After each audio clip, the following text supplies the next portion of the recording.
السلام علیکم friends, welcome to کتاب نگری یوٹیوب چینل کتابوں کی نگری میں خوش آمدید۔ میں ہوں آپ کی ہوسٹ اقرا یاسین، اور آج میں آپ کے لیے لے کر آئی ہوں آئلہ نور کے قلم سے تحریر کردہ ناول بساط دل کے ایپیسوڈ نمبر 26 کو لے کر۔ اس ایپیسوڈ کو سٹارٹ کرنے سے پہلے اب جلدی سے کر لیجئے ہمارے چینل کو سبسکرائب، ویڈیو کو لائک اور کلک کر لیجئے بیل آئیکن کو۔ اب آتے ہیں ایپیسوڈ کی جانب۔ میرا سر دکھ رہا ہے۔ میرال نے اپنی دھندلاتی آنکھوں کو بمشکل کھولتے ہوئے سر پکڑا۔ درد ہو رہا ہے؟ بتاؤ مجھے میرو۔ شہرام نے اس کا ہاتھ تھامتے ہوئے فکر مندی سے کہا۔ آنکھیں اس کی آواز سنتے ہی جھٹ سے کھل چکی تھیں۔ ہاں سر دکھ رہا ہے، پر آپ یہاں، ہم کہاں ہیں؟ ہم فارم ہاؤس پر ہیں، تم کل پول میں گر گئی تھی تو تب سے میں یہیں ہوں۔ وہ اس کے قریب بیٹھا تھا۔ میرال کو عجیب نہیں لگا، کیونکہ جب وہ بیمار ہوتی تھی تو شہرام اس کے سرہانے سے لگ کر یوں ہی بیٹھا رہتا تھا۔ میرال کے دماغ نے شعور کے منازل طے کیے تو ذہن کے پردوں پر پچھلے واقعے لہرائی۔ حارث کا اسے جوس دینا، اس کے ساتھ ڈانس کرنا اور پھر اس کا بھاگتے ہوئے پول میں گر جانا۔ اس کے بعد جیسے وہ سب بھول چکی تھی۔ مجھے یہاں سے جانا ہے، پلیز ہم واپس چلتے ہیں شیری، مجھے بہت گھبراہٹ ہو رہی ہے۔ اس نے صورت سے اپنے اوپر کمفرٹر ہٹاتے دور پھینکا اور بیڈ سے اترتے ہوئے کھڑی ہوئی۔ نقاہت کی وجہ سے پہلے ہی قدم پر وہ ڈگمگا کر گر جاتی کہ شہرام نے اسے تھام کر واپس بیڈ پر بٹھایا۔ ریلیکس، میں ہوں یہاں صرف تمہارے پاس۔ شہرام نے اس کے ہاتھ اپنی گرفت میں لیتے ہوئے اپنے ہونے کا احساس دلایا۔ پر اس وقت کیوں نہیں تھے جب وہ حارث اسے ٹارچر کر رہا تھا؟ میرال کا دل کیا چینخ چینخ کر کہے، مگر خاموش رہی۔ اس کی خوشی اگر اس کی شادی میں ہی تھی تو وہ مان چکی تھی۔ پھر کیا فرق پڑتا تھا وہ حارث سے ہو یا کسی اور سے؟ وہ ساکت نظروں سے اس کے چوڑے ہاتھ میں موجود اپنا ہاتھ دیکھنے لگی۔ چند ساعتیں ایسے ہی بیت گئی۔ ذہن واپس اپنی جگہ پر آیا تو اس نے اپنے تن پر موجود کپڑے دیکھے۔ یہ وہ کپڑے نہیں تھے جو اس نے کل پہنے تھے۔ شہرام کا بدلہ انداز، اس کا استحقاق سے چھونا اور پھر اس کے وجود پر جو سفید شرٹ تھی وہ بھی شہرام کی ہی تھی۔ میرال کی آنکھوں میں بے یقینی اتری۔ سامنے موجود شخص جو اسے دھتکارتا آیا تھا، اس کی محبت کو بچپنا کہتا آیا تھا، آج کیسے اسے اپنا بنا گیا؟ کیا یہ سب کسی کمزور لمحے کی وجہ سے تھا؟ شیری، یہ شرٹ، میرے کپڑے، میں اور آپ، ٹوٹے پھوٹے سے بے ترتیب الفاظ میں وہ بے یقینی سے کہنے لگی۔ شہرام نے سنجیدگی سے اسے دیکھا، پھر گہری سانس خارج کی۔ یہ مشکل تھا، بہت مشکل۔ تمہارے کپڑے میں نے بدلے اور ہم رات سے ساتھ ہی ہیں، میاں بیوی کے طور پر۔ میاں بیوی کے طور پر؟ وہ زیر لب بڑبڑائی۔ اس نے کبھی اسے بیوی تسلیم ہی کب کیا تھا؟ ہاں، میاں بیوی کے طور پر۔ تمہاری جان بچانا میرا فرض تھا۔ جان بچانا یا کسی کمزور لمحے میں آ کر مجھے پا لینا؟ میاں بیوی کیا خوب کہی۔ آپ نے مجھے بیوی سمجھا ہی کب تھا جو رات سے آپ یہاں ہیں؟ میری بے ہوشی کا فائدہ اٹھایا آپ نے؟ میاں بیوی ہوتے تو میری رضا جانتے، پر نہیں آپ نے، وہ کہتے کہتے پھوٹ پھوٹ کر روتی۔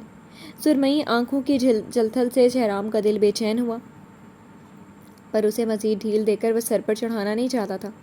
کچھ ایسا نہیں ہوا جس پہ تم آنسو بہا رہی ہو۔ بیوی ہو تم میری، پھر کیسا کمزور لمحہ؟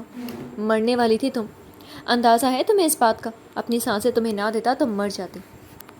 تو مرنے دیتے، پر یوں تو نہ کرتے، کسی ٹیشو پیپر کی طرح یوز کر کے کسی کونے میں پھینک دیں گے مجھے۔ خود کو ایک لفظ کہنے سے پہلے 100 مرتبہ سوچنا میرال۔ میں تمہاری فضول گوئی ہرگز برداشت نہیں کروں گا۔ بیوی ہو میری، کچھ غلط نہیں کیا ہے میں نے۔ تم نے ایسی کون سی نشہ آور چیز لی تھی بتاؤ، جس کی وجہ سے یہ حال تھا تمہارا؟ اس کا لہجہ چبھتا ہوا تھا۔ آخری بار بس جوس پیا تھا، حارث نے دیا تھا۔ وہ جوس نہیں تھا، تمہیں یہ بات پتہ نہیں تھی کیا؟ حارث مائی فٹ، وہ شراب تھی، ڈیم اٹ۔ شہرام کا بس چلتا تو اس حارث کا قتل کر دیتا، پر اب بھی وہ اسے چھوڑنے والا نہیں تھا۔ مجھے نہیں پتا تھا، وہ منمنائی۔ اس نے خود حارث کی دوسری حرکت چھپائی تھی۔ میں سب کو دیکھ لوں گا، تم پریشان نہیں ہو۔ شہرام نے اسے اپنے ساتھ لگانا چاہا تو میرال اس کے حصار میں کسمس آئی۔ مجھے ہاتھ مت لگائیں، گھن آ رہی ہے مجھے اپنے آپ سے۔ وہ چینکی تو شہرام کے تاثرات سپاٹ ہوئے۔ آنکھوں میں سنجیدگی اتری۔ اس نے میرال کو جھٹکے سے مزید اپنے قریب کھینچا۔ یہ نخرہ، یہ نازکی، اب کیوں میرال؟ جب تو بہت محبت کے راگ الاپتی تھی، اب کیا ہوا؟ تمہیں تمہاری محبت مل گئی اور کیا چاہتی ہو؟ ہاں، محبوب نہیں، شوہر ہوں تمہارا۔ آئندہ میرا ہاتھ جھٹکنے کی جرت مت کرنا۔ اس کی سانسوں کی تپش سے میرال کو اپنا چہرہ جلتا ہوا محسوس ہوا۔ وہ کب اتنا مہربان ہوا تھا؟ محبت تو اب بھی نہیں تھی، صرف حق تھا، ملکیت کا احساس تھا۔ زبردستی کے شوہر ہیں آپ میرے، جس نے میری بے ہوشی کا فائدہ اٹھایا تھا فائدہ۔ اب تمہارے بے ہوشی میں تو کیا، تمہارے ہوش میں بھی قریب آنے کا، تمہیں چھونے کا حق رکھتا ہوں میں۔ اس لیے اپنے چھوٹے سے دماغ میں یہ بات بٹھا لو کہ کوئی فائدہ نہیں اٹھایا۔ تم چاہو تو تمہارے ہوش میں آنے کے بعد تمہیں اپنی سانسیں دے کر زندگی بخش سکتا ہوں۔ آخر میں وہ خمار آلود آواز میں بولا۔ وہ تھی ہی اتنی حسین، اور اب جس زاویے سے اسے دیکھا تھا وہ بلا شبہ خوبصورت تھی۔ ورنہ وہ ہمیشہ اسے بچہ ہی سمجھتا آیا تھا۔ اپنی سانس سے اور شیف کی چبر میرال کی سراہی دار گردن پر چھوڑی تو وہ سانس روکے اسے دیکھنے لگی۔ دونوں میں انچ بھر کا بھی فاصلہ نہیں تھا۔ شہرام تو جیسے اب اس کے وجود کی رعنائیوں میں کھوتا چلا جاتا، اسے اپنے سلگتے لمس سے پاگل کر دینے کے در پر تھا۔ میرال کو ہوا میں آکسیجن کی کمی محسوس ہونے لگی۔ بہت خوبصورت ہو تم، مجھے اب پتہ چلا تم اب بچی نہیں رہی بلکہ حسین ہو چکی ہو۔ شہرام نے بے باکی سے اس کے کان میں سرگوشی کی۔ شہرام کی کھردری انگلیوں کا لمس اس میں موجود استحقاق پر وہ لرز اٹھی۔ سانس ہنوز سینے میں اٹکا رہا۔ سانس لو میرال، ورنہ میں اپنی بات سے پیچھے نہیں ہٹوں گا۔ میرال نے سر نفی میں ہلایا۔ اسے سانس روکے دیکھتے شہرام جھکا، اپنی سانسیں الجھا کر اسے مزید بے بس کر دیا۔ اس بار گرفت تنگ ہوتی گئی جبکہ وہ کانچ کی گڑیا کی مانند اس کی گرفت میں قید کی۔ پچھلی بار تو یہ مجبوری تھی، پر اب اس کا ہوش ربا کمسن سراپا اسے بہکنے پر مجبور کر چکا تھا۔ گھنیری پلکوں کے بوجھ تلے اس کی سرمئی آنکھیں پل میں بھیگی تھیں۔ میرال نے اسے دور کرنا چاہا، اس کی شرٹ کو پکڑ کر جھنجھوڑا، مگر وہ تو جیسے سب کچھ بھلائے اپنی منمانیوں پر اتر آیا تھا۔ تم بس اپنی محبت کو اتنی قریب پا کر مسرور ہو جاؤ، وہ گھمبیر لہجے میں بولتا، اس کے نرم ملائم بازوؤں پر انگلیاں پھیرتا میرال کا حلق خشک کر گیا۔ وہ پھر کن ارادوں میں تھا؟ اس کا دل سوچ کر اتھا گہرائیوں میں ڈوبا۔ شہرام، نجات ملتے ہی وہ بکھرا تنفس لیے بولی تو شہرام کو اپنی اس قدر شدت پر تاؤ آیا۔ اسے نرم رویہ رکھنا چاہیے تھا، پر کیا کرتا؟ میرال کی باتیں اس کا سر گھما چکی تھیں۔ کچھ نہیں ہوا، ڈونٹ وری، بیوی ہو تم میری، کچھ غلط نہیں کیا میں نے۔ دور ہو مجھ سے، چلے جائیں۔ وہ بے رخی کی حد کرتے ہوئے رخ پھیر گئی۔ کہا تھا تم سے کہ دور رہوں، پر اب جب قریب آ گیا ہوں تو یہ کیسے ممکن ہے کہ دور چلا جاؤں؟ تمہیں تو کہتی تھی بڑی ہو چکی ہو، محبت کرتی ہو، پھر یہ کیوں بچوں جیسا رویہ؟ میں 30 سالہ مرد ہوں جو مکمل بیوی چاہتا تھا، کوئی بچی نہیں، اس لیے بھی تمہیں انکار کیا، پر تمہارے شاید سمجھ میں نہیں آیا اسے اب تمہیں یہ ذمہ داریاں اٹھانی ہیں میرو۔ شہرام نے اس کے گال پر انگلیاں پھیری۔ اس کے نرم ملائم گال خفت و شرم سے سرخ ہوتے اسے بہکا رہے تھے۔ اس نے جتاتی ہوئی نظر میرال کے شرم سے گلابی ہوتے چہرے پر ڈالی۔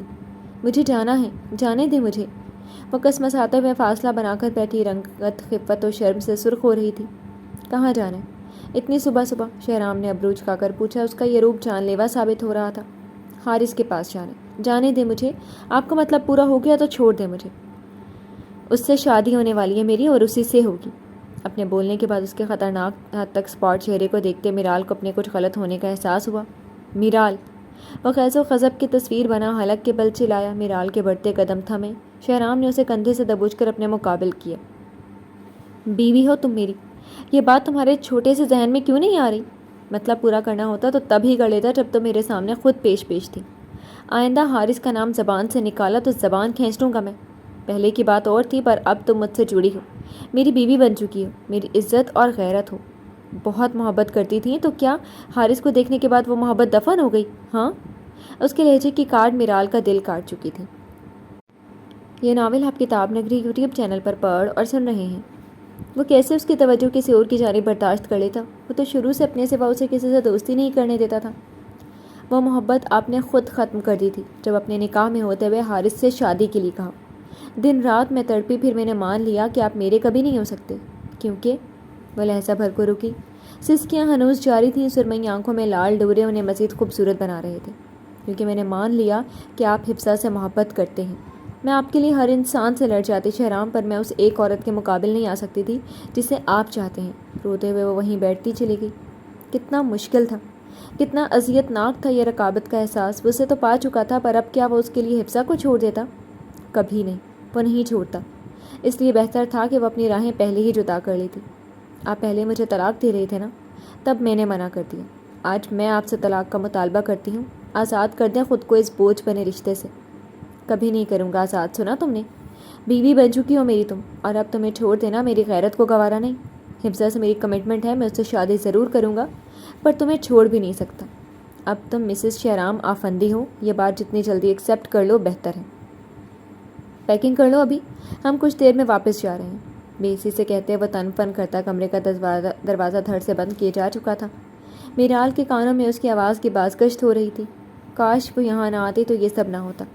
بھلے پھر اسے حارث سے شادی کرنا پڑتی، پر یوں شہرام اسے خود سے باندھ کر اذیت تو نہ دیتا۔ وہ جا چکا تھا، پر اس کی خوشبو، اس کی سانسوں کی مہک میرال کا حصار کیے ہوئے تھی۔ وہ بے بسی سے ہاتھوں میں سر گرائے پھوٹ پھوٹ کر روتی۔ یہ ناول آپ کتاب نگری یوٹیوب چینل پر پڑھ اور سن رہے ہیں۔ وہ گاڑی ڈرائیو کرتا ہوا جا رہا تھا، آنکھوں کے سامنے بار بار اس کی گندمی رنگت والا چہرہ چھاتا جا رہا تھا۔ وہ جتنی بار اس خیال کو جھٹکنے کی کوشش کرتا وہ اتنی ہی شدت سے یاد آتی جا رہی تھی۔ اپنے دل کی بدلتی حالت پر وہ خود حیران تھا۔ جس لڑکی کو اس نے ملازمہ سے کم نہیں سمجھا، اس کا مذاق بنایا، اس سے محبت کا اعتراف کیسے کر لیتا؟ اس کی انا بالکل بھی اس محبت کو ماننے سے انکاری تھی۔ اسے کیسے ایک عام سی لڑکی سے محبت ہو سکتی تھی؟ پر وہ بھول بیٹھا تھا کہ جس سے محبت ہو جائے وہ خود بخود خاص ہو جاتا ہے۔ سلویٰ عمران۔ اس کا نام لیتے ہوئے دل نے ایک بیٹ مس کی تھی۔ میں نہیں پیوں گی، مجھے کافی نہیں پسند، میں چائے شوق سے پیتی ہوں۔ اس کے لبوں پر مسکراہٹ چھا گئی۔ آج اس نے بھی پتہ نہیں کس خیال میں کافی ترک کر کے چائے پی تھی۔ سامنے موجود روڈ کراس کرتی عورت کو دیکھتی اس نے جھٹکے سے گاڑی موڑتے بریک لگایا تھا۔ گاڑی نے جھٹکے سے پلٹا کھایا۔ اس نے اسٹیئرنگ سنبھالنے کی کوشش کی مگر بے سود۔ گاڑی جھٹکے سے پلٹتی ہوئی پیڑ سے جا لگی۔ ارسلان کے سر سے تیزی سے خون بہہ رہا تھا۔ دھندلاتی آنکھیں کھولنے کی کوشش میں وہ ناکام ہو رہا تھا۔ آپ بہت ظالم ہیں، میں آپ کو معاف نہیں کروں گی۔ آوازوں کا شور بڑھتا جا رہا تھا۔ نہیں، میں اپنی اوقات سے واقف ہوں۔ زمین پر رہنے والے صرف ستاروں کو دیکھ سکتے ہیں، انہیں پانا ان کے بس میں نہیں ہوتا۔ میری ایسی کوئی خواہش نہیں ہے، میں عام انسان ہوں تو میری بھی عام سے خواہش ہے کہ میرا ہم سفر مجھے قابل عزت سمجھے۔ اس کی بھیگی آواز کانوں سے ٹکرائی۔ وہ اتنا سب کے سامنے نہیں روتی تھی جتنا اس کے سامنے روئی تھی۔ سلویٰ، شاید یہ موت تھی، شاید اتنی اذیت میں آنے کے بعد وہ اعتراف محبت کر کے مرنا چاہتا تھا، پر اس کی زبان اور دماغ نے اتنی مہلت نہیں دی۔ وہ جلد ہوش و خرد سے بیگانہ ہو چکا تھا۔ نہ جانے جو اعتراف وہ کسی کے سامنے نہ کر سکا، اپنی بے ہوشی کے آخری لمحوں میں کرنا چاہا۔ قسمت اب اسے موقع دیتی یا نہیں، یہ تو وقت جانتا تھا۔ یہ ناول آپ کتاب نگری یوٹیوب چینل پر پڑھ اور سن رہی ہیں۔ تم میرا پیچھا کر رہی تھی؟ کیوں؟ وہ اچانک پلٹا۔ چند قدم دور اس کے چھوڑے گئے قدموں کے نشانوں پر چلتی نبیشہ یکلخت بوکھلائی تھی۔ وہ میں بس، بال کان کے پیچھے اڑستے وہ سٹ پٹائی۔ کیا میں بس؟ تمہیں لگا مجھے پتہ نہیں چلے گا؟ میری نگاہوں سے کوئی چیز اوجھل نہیں ہو سکتی۔ اس وقت یا تو لوگ نماز فجر ادا کرنے نکلتے ہیں یا اپنے گناہوں کو چھپا کر واپس لوٹتے ہیں۔ سنجیدگی سے کہتے اس نے اپنی رفتار آہستہ کی۔ نبیشہ اس کے ہم قدم ہوئی۔ یہ سڑک تمہاری نہیں ہے، میں بھی عام راہگیروں کی طرح جا رہی تھی، تم مجھے کچھ نہیں کہہ نہیں سکتے۔ کوئی پریشانی ہے کیا؟ اس نے کچھ سوچتے ہوئے اخذ کیا۔ نہیں، بس یوں ہی دنیا سے دل اچاٹ ہو چکا تھا۔ پھر یہاں سے گزر رہی تھی تو دیکھا تو مسجد سے نکل رہے تھے، اتنی صبح صبح تمہیں دیکھ کر حیرت ہوئی۔ کیوں، میں مسجد نہیں جا سکتا؟ جس سکون کی تلاش میں تم سڑکوں پر گاڑی دوڑاتے پھرتی ہو، وہی سکون مجھے یہاں ملتا ہے۔ اور تمہاری پیشانی پر یہ نشان اتنا چمکتا کیوں ہے؟ نبیشہ نے کب سے دل میں امڑتا سوال پوچھا۔ یہ نشان نماز پڑھنے سے آتا ہے، یہ بہت چمکتا ہے، مجھے لگتا ہے جیسے یہ کچھ انوکھا ہو۔ میں چاہتی ہوں جیسا سکون تمہارے چہرے پر ہے، جیسے تم مطمئن رہتے ہو، ویسے میں بھی رہنے لگوں، پر شاید یہ ممکن نہیں ہے۔ ایسا لگتا ہے تم مجھے اپنی جانب کھینچ رہے ہو۔ آواز میں اداسی گھلی۔ دونوں ساتھ چلتے جا رہے تھے۔ صبح کا ملگجا اندھیرا نئی کرنوں کو جگہ دے رہا تھا تاکہ ہر جانب روشنی بکھر جائے۔ ضحاک نے ایک نظر اسے دیکھا۔ وہ اسے کچھ الجھی لگی تھی۔ جینز اور بلیک ٹاپ کے اوپر جیکٹ پہنے وہ ہنوز معصومیت سے اسے دیکھ رہے تھے۔ یہ میں نہیں کھینچ رہا تمہیں، یہ میری اچھائی ہے جس کی تم گرویدہ ہوتی جا رہی ہو۔ تم بھی ایسی بن سکتی ہو، تمہیں شاید سکون میسر آ جائے۔ تمہیں سب سے زیادہ محبت کس سے ہے؟ تم اتنی ٹھنڈ میں مسجد تک کیسے جا سکتے ہو؟ کیونکہ جس سے ہمیں محبت ہو اس کے لیے ہم کچھ بھی کر سکتے ہیں۔